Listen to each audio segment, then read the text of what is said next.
Okay. Hello, everybody. Oh my God. Hello. So what's happening?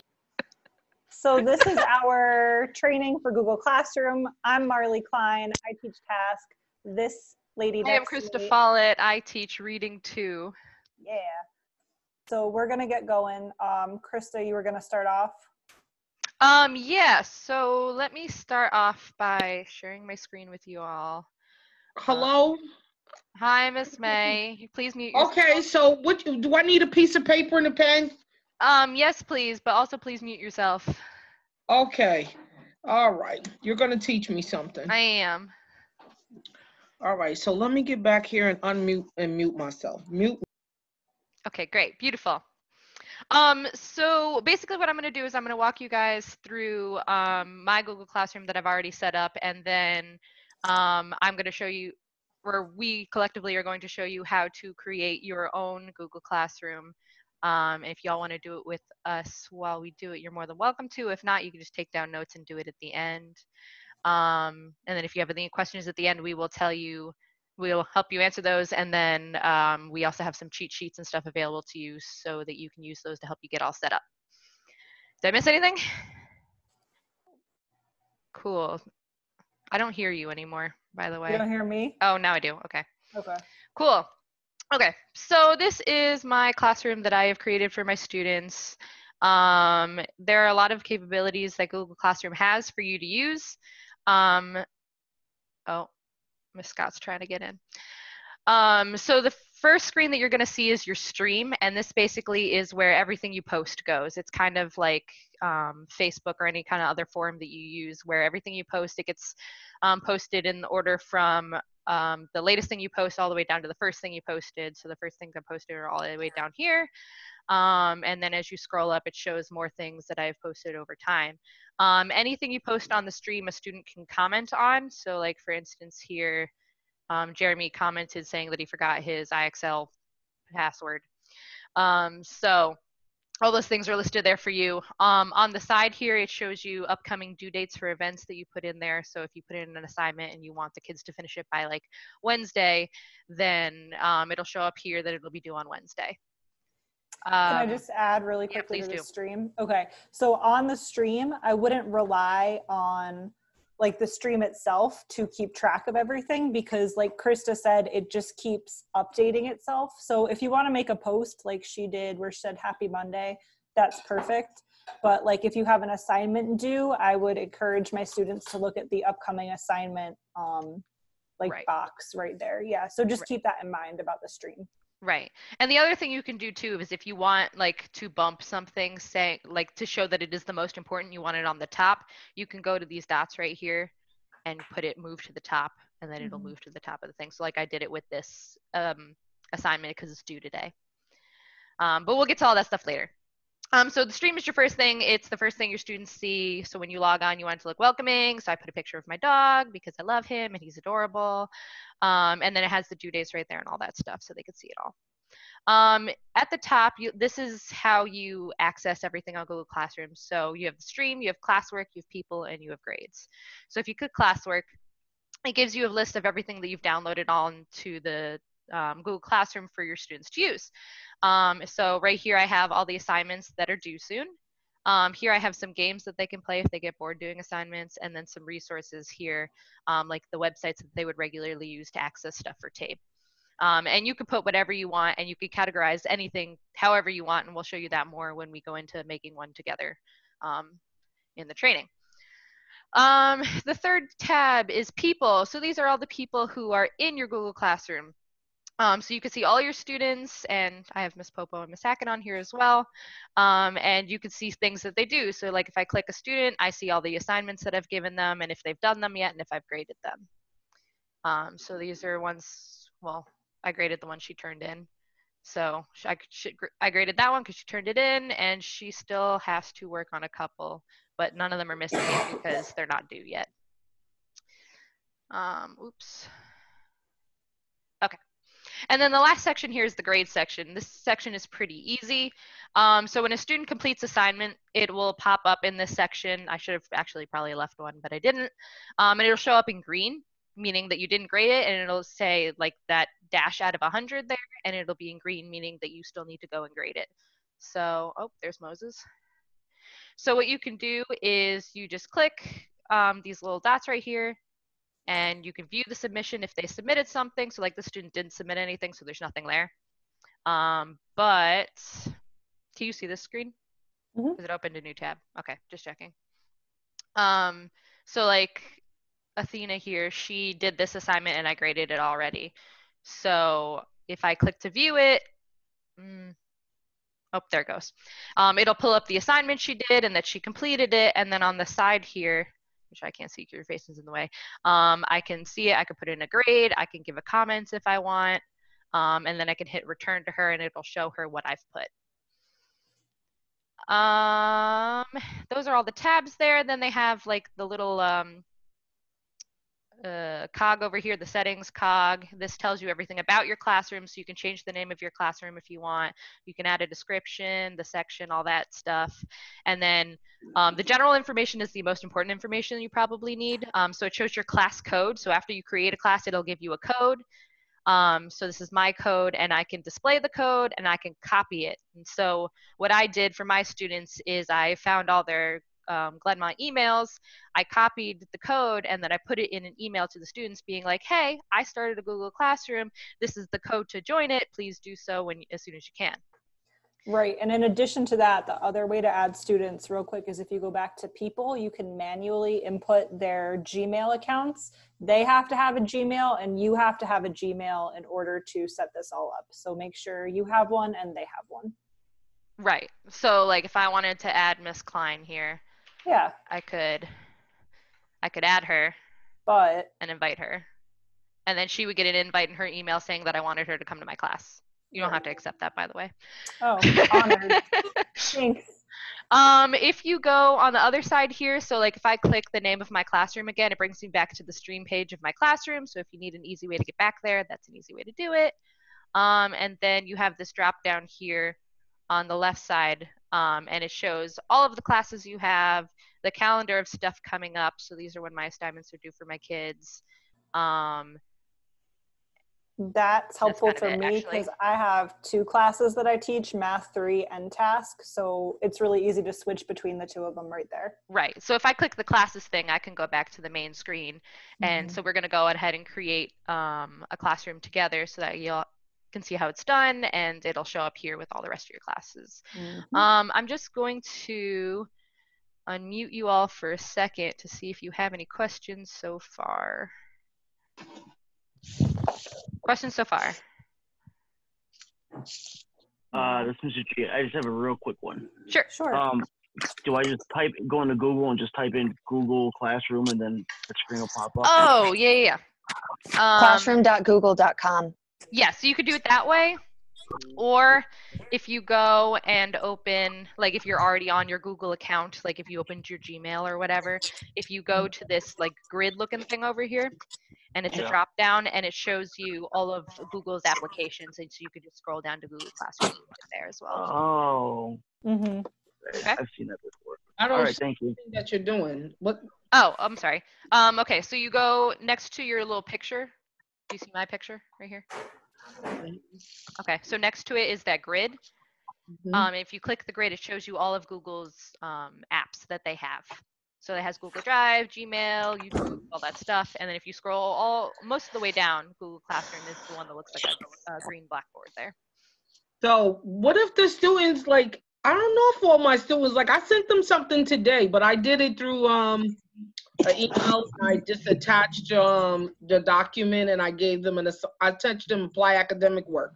So I see some of my students sending the work back to me already. So all my students, that means I have to have a Google account. I do, but that's my personal account. Like, so now I got to make sure all these kids have a Google account. So did you find like majority of students have one? Yeah, a lot of most students have one. Yeah, and also it's not a bad thing to like promote them to make their own Google account either way, and like make it with a professional sounding email address, so that way when they go to like apply to jobs and stuff, like after they leave Job Corps, they still have an email that they can access to do that with.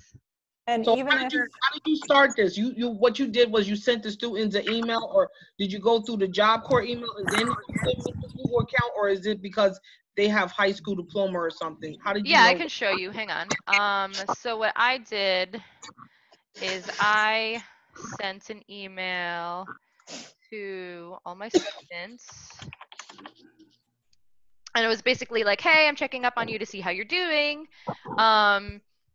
I've created a Google Classroom so you guys can keep up on your work.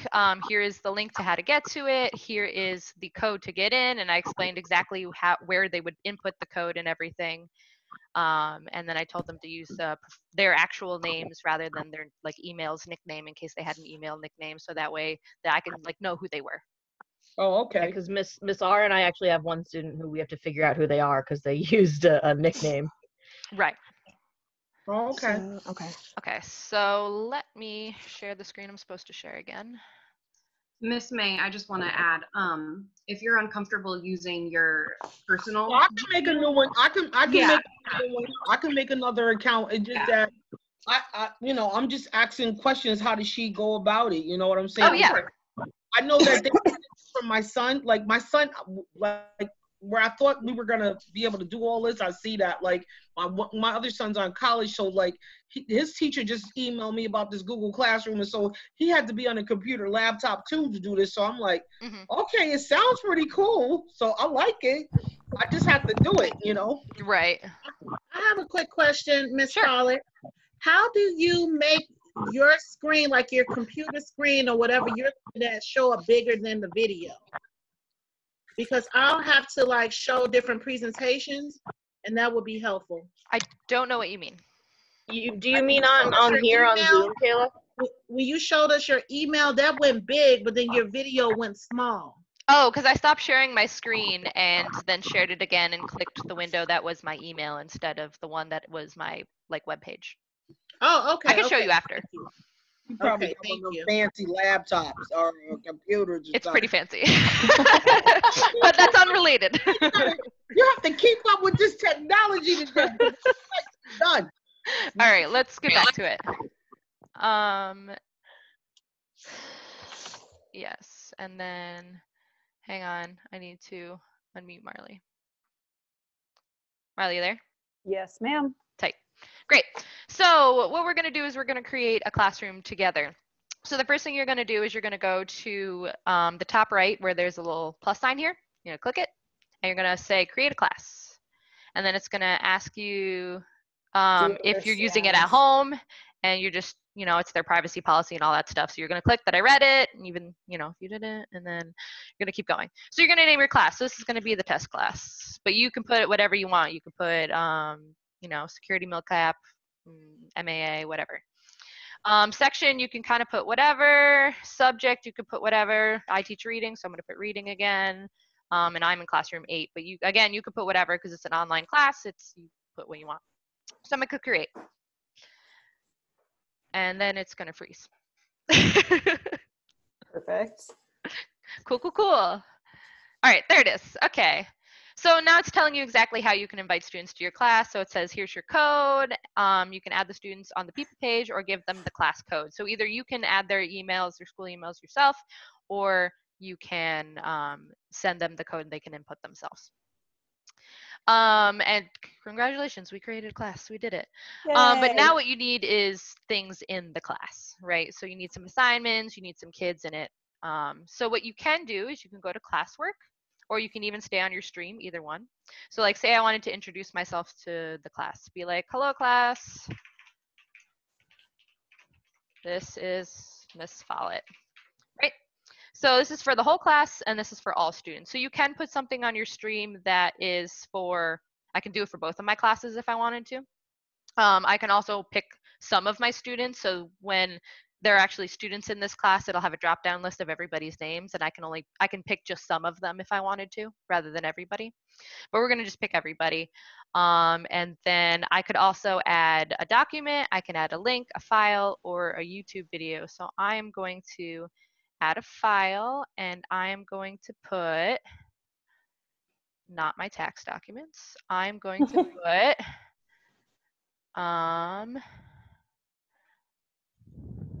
a picture of my dog.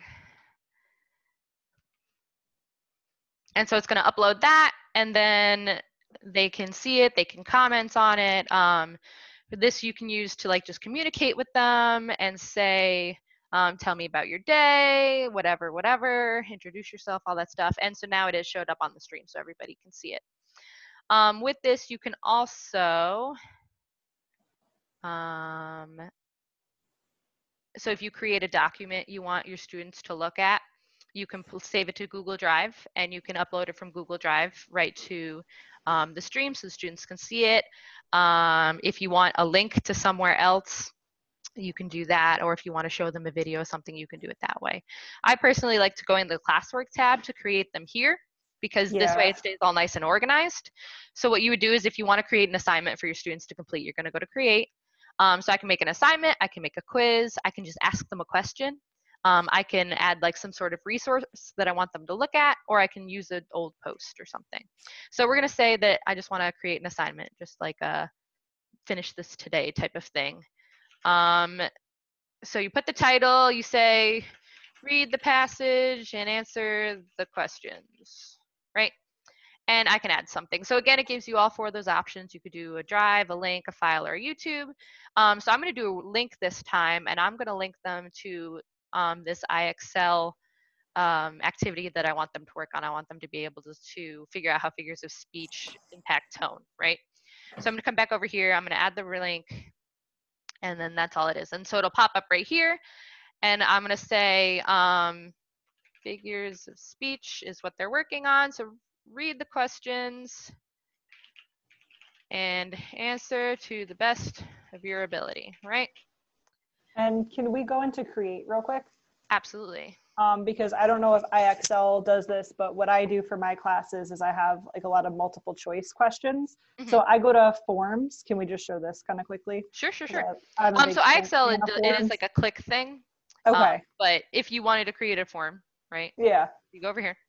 Let's say you're not doing IXL, it's not a click thing. So for me in Math 3, like it's kind of work from the TABE book. So that's obviously not something online that I can link. So I could make questions. I could make them multiple choice, A through D.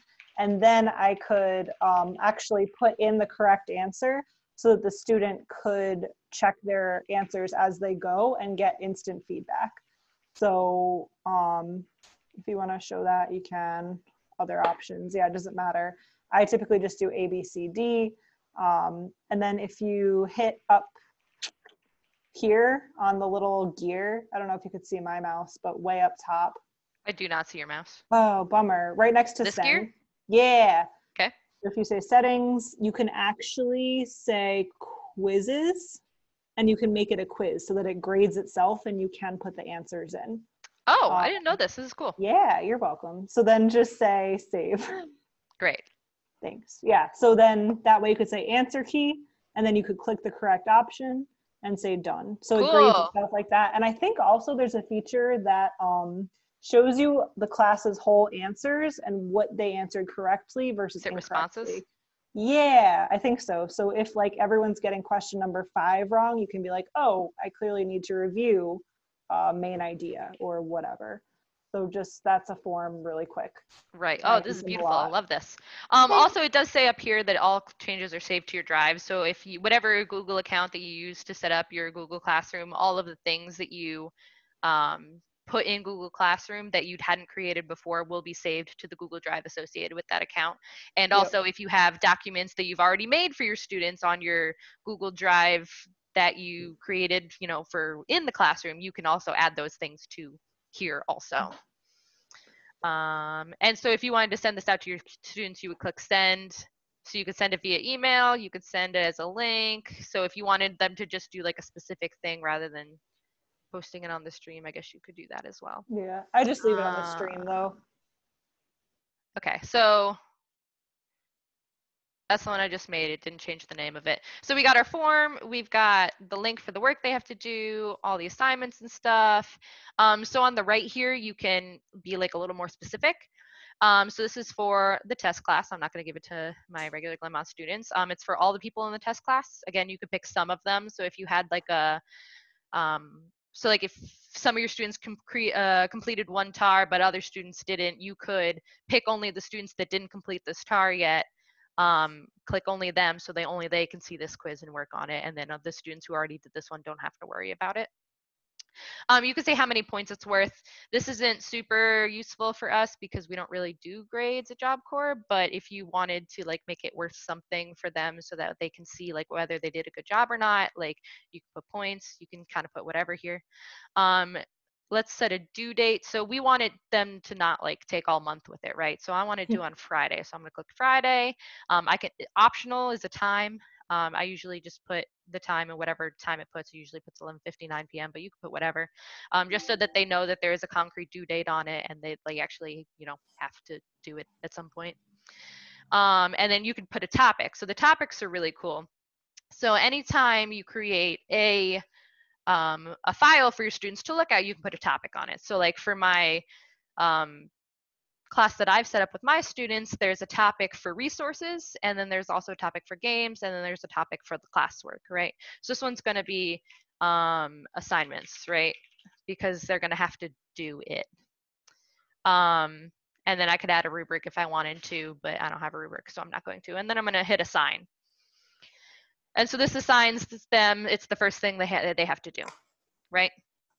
So say I wanted to just put something that the students should refer to, right? So I'm going to put material. I'm going to create a material, and this is going to be a video resource, right?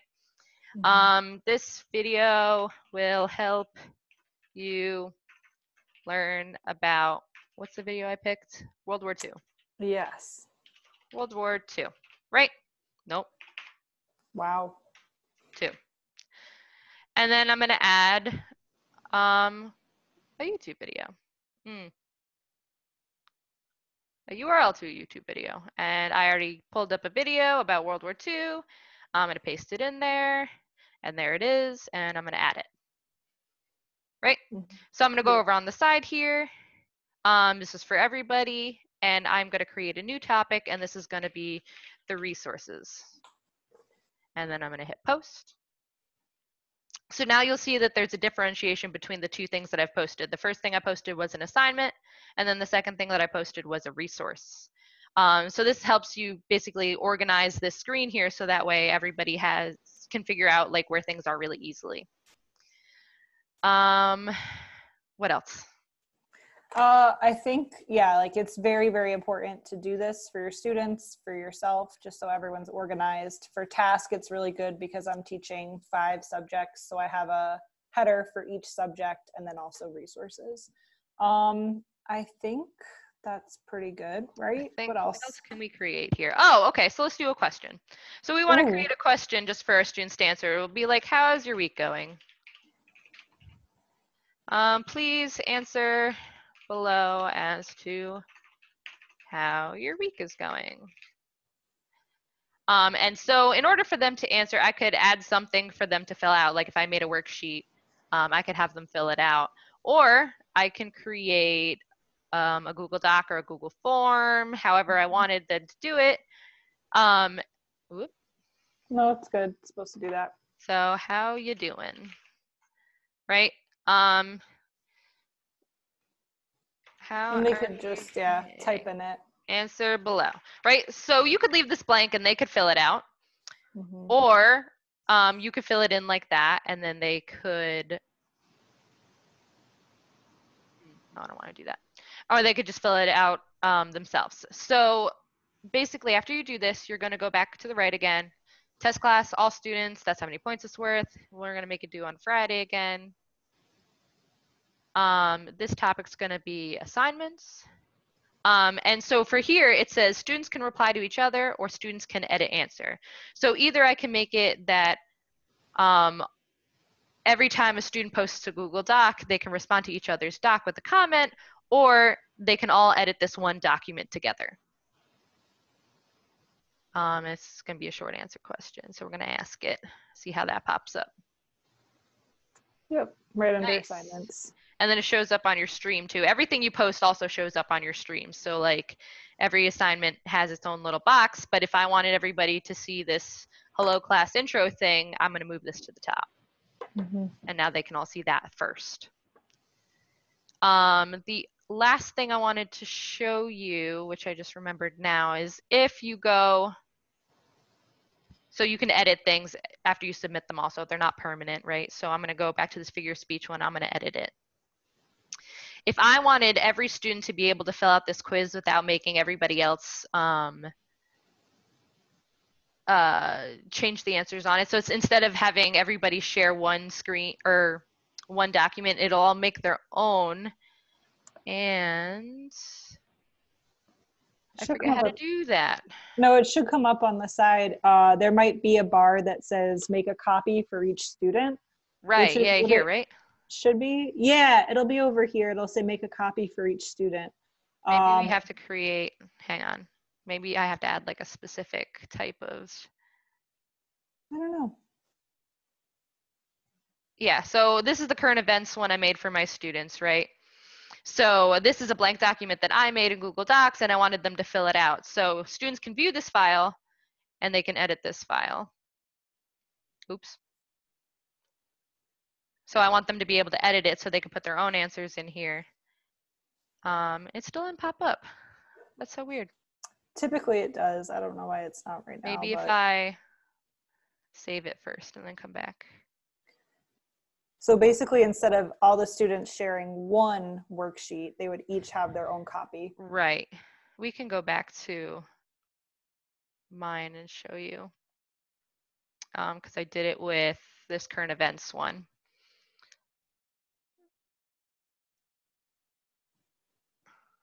Yeah. Each student gets a copy. Okay, yep. Over here. So yeah, when I made this one, I wanted them to be able to do a current events off of any article that they chose. And so I created this description there and I created this document and it says over here each student will get a copy, meaning that every time that they go to submit something, it'll be blank and they can put in their own answers. Mm-hmm. If you wanted to make your own worksheets so that way your students can fill them in kind of like I did, what you can do, oh no, my headset's dying. What you can do is you go to Google Docs and so this is one I've already made. If you want them to be able to like type in on their own instead of making, because you know when you make like you make a question and then you put lines, when they go to type, they can't write on the line. They have to like write in between. So what you're gonna do is you go to insert, and then you're going to insert a table and you just want one square and now they can fill in the answer over here. And you can take this bar and make it any size so that it fits next to your question, but it's not going to do that for me right now because it likes to show me up, but you get the idea. Okay, so let me unmute you all again. Any questions? Well, the one thing I wanted to know is when you put the assignment in, say like when one of the students fill out the answering sheet, the other ones can't fill it out even if you have them all in the same class. Is that right? Ask again? Can the next student see the next student's work even if you got them all in the same class? No, everybody's work is independent to their Gmail accounts. So it's not like when they submit something, unless you choose to make it that way, they can't see what everybody else is doing. Is there a way that I could bring them all into the, I can't do that, right? No. Into what? I'm looking for something where, because my students don't have books, where I can teach something and then put something out there for them to fill in based on my teaching. And yeah, absolutely. I want to use their work according to my TAR, from my TAR. So like when they come back, like the work that they're doing, they could TAR up from. Yeah. So what you can do is you can create a worksheet like we were doing earlier where you could have them fill in the blanks or whatever, and you can set it up being like, I'm going to teach this, this, and this. Here are the questions you have to answer. And then you could teach them on Zoom like you would, or you can pre-record a video on Zoom and then upload it to your Google Classroom, which I know the HSD instructors did for theirs already. I was going to say, Miss May, I know for ours today, what we did is I taught a lesson on Zoom. and then recorded it just like Ms. Follett is recording this, that video, that recording then saves to my computer, and I can upload it into the classroom so that our students now can view it. They can view the video and then fill out the worksheet and the quiz that we have already set up there. Sounds good to me. That sounds good. Other questions? I'd rather do that than to be doing all this. I can't do all this. Any other questions? That thing that you guys are just showing us where each student gets a copy of the document. If it wasn't set up that way, every student would get the same document. So if like student A fills it in, student B opens it up, it's going to have their answers in it. Right. So basically what you're doing is when you link something to the Google Classroom, it's taking documents from your Google Drive and putting it in the classroom. So that means that you're only linked to what's in your drive and everybody can edit that document. There is an option when you create something. I don't know why I didn't do it this time. Let's try one more time. If I wanted to create a document. It only makes sense to have them each do their own assignment and not have it. See, here it is. Okay. So if you want to make a document here that you want only each student to have their own copy, it's going to basically, every time they open it, so it says make a copy for each student, so that's what we're doing. And then what it's going to do is it's going to open a copy of what you made in their Google Drive, and they're going to create it for them and then submit that to you. So you're not going to have you're going to have every student's copy, but every student's individual copy is going to be on their drive and not on everybody's drive. Gotcha. Does that make sense? Yes, that does. That sounds perfect. Okay. Other questions? No. All right. So I'm going to provide all you guys with a cheat sheet. So I'll email that to you, and it'll kind of outline how to do everything, how to access your classroom. So don't worry if there's something that you need a reminder about, or, you know, you get done with this and you're like, oh, how do we do that again? I'll send you a cheat sheet. Right. Also, if you have any additional questions, you can email us, or you can just even Google it, to be honest. Like most of the things I learned how to do, I learned because I was like, I wonder if I could do this. Let me Google it. And you can, turns out. So the interface itself is super easy to use. It's pretty straightforward. And if you don't know something, you can always look at the answer. And there's like so many resources out there. Good? Yeah. Yes. All right. Thank you, everyone. Awesome. Thank you. Thanks, guys. Thank